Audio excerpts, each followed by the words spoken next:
नमस्कार। आज हम सर्वोच्च न्यायालय की शक्तियों व क्षेत्राधिकार को समझने का प्रयास करेंगे। सर्वोच्च न्यायालय की शक्ति व क्षेत्राधिकारों को हम 7 भागों में बांटकर समझने का प्रयास कर रहे हैं। पहला, मूल अथवा आरंभिक अधिकारिता।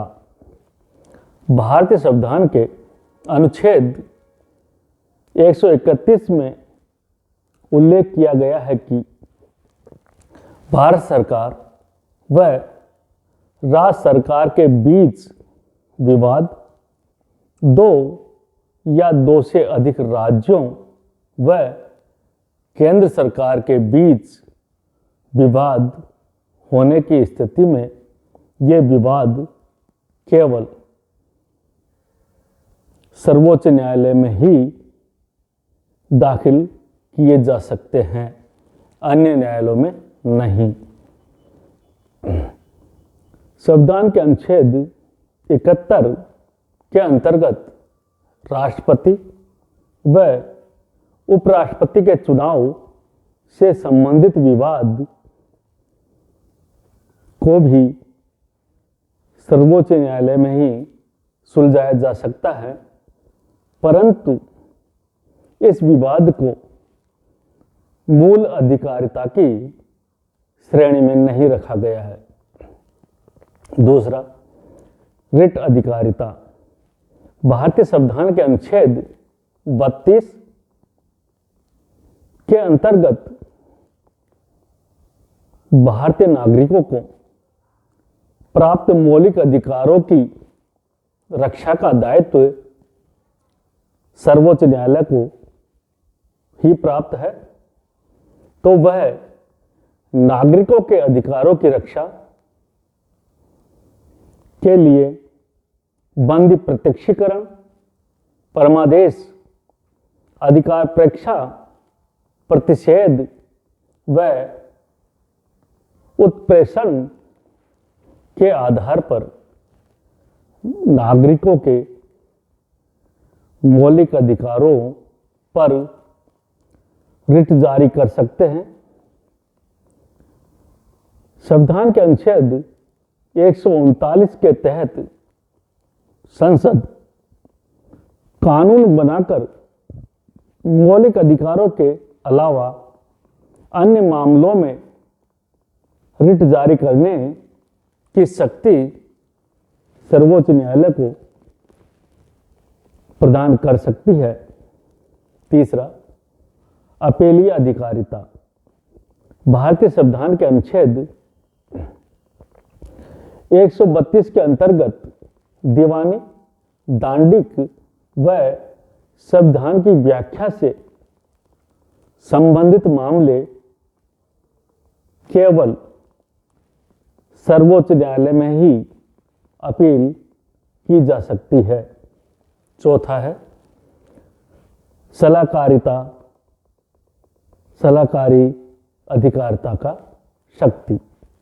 भारतीय संविधान के अनुच्छेद 143 के अंतर्गत राष्ट्रपति किसी भी संवैधानिक मामले पर सर्वोच्च न्यायालय से सलाह मांग सकता है। पांचवा है निर्णयों की समीक्षा का अधिकार। भारतीय संविधान के अनुच्छेद 137 के तहत स्वयं सर्वोच्च न्यायालय अपने पूर्व में दिए गए निर्णयों की समीक्षा कर सकता है।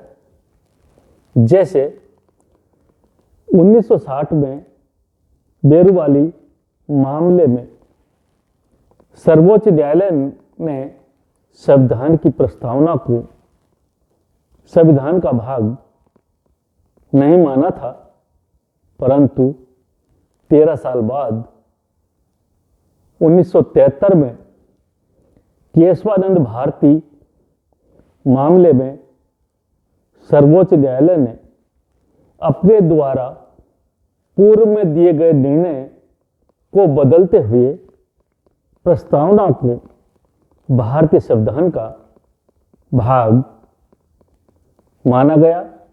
अतः सर्वोच्च न्यायालय समय समय पर अपने पूर्व में दिए गए निर्णयों की समीक्षा करता रहता है। छठा, न्यायिक पुनरावलोकन।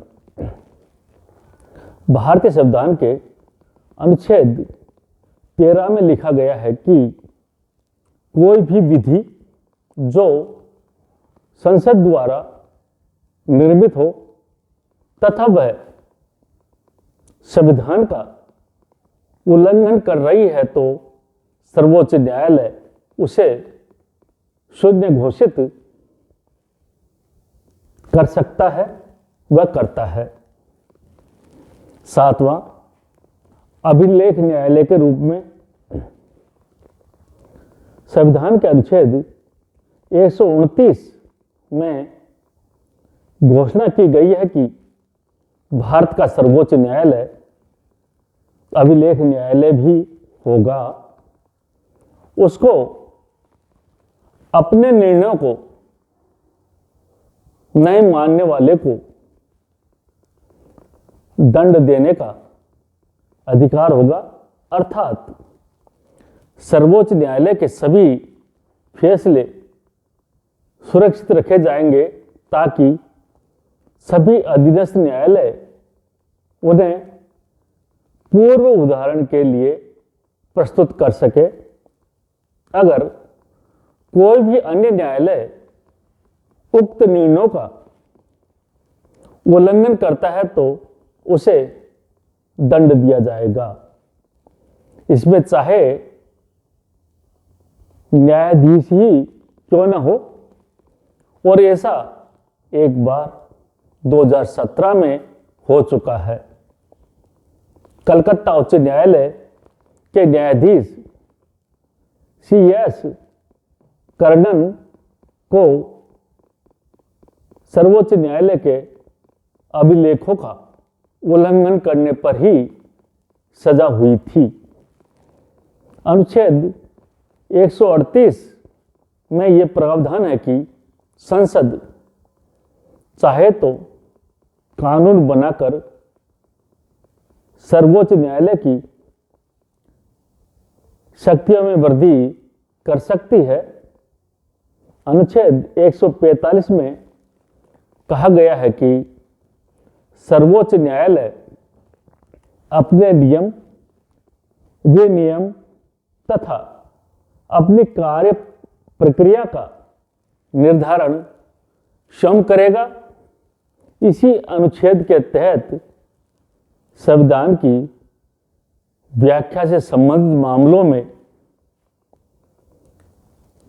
संविधान पीठ का गठन किया जाएगा, जिसमें कम से कम मुख्य न्यायाधीश सहित 5 सदस्य होंगे।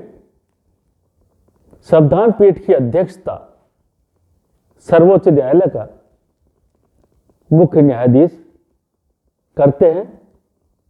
Thank you.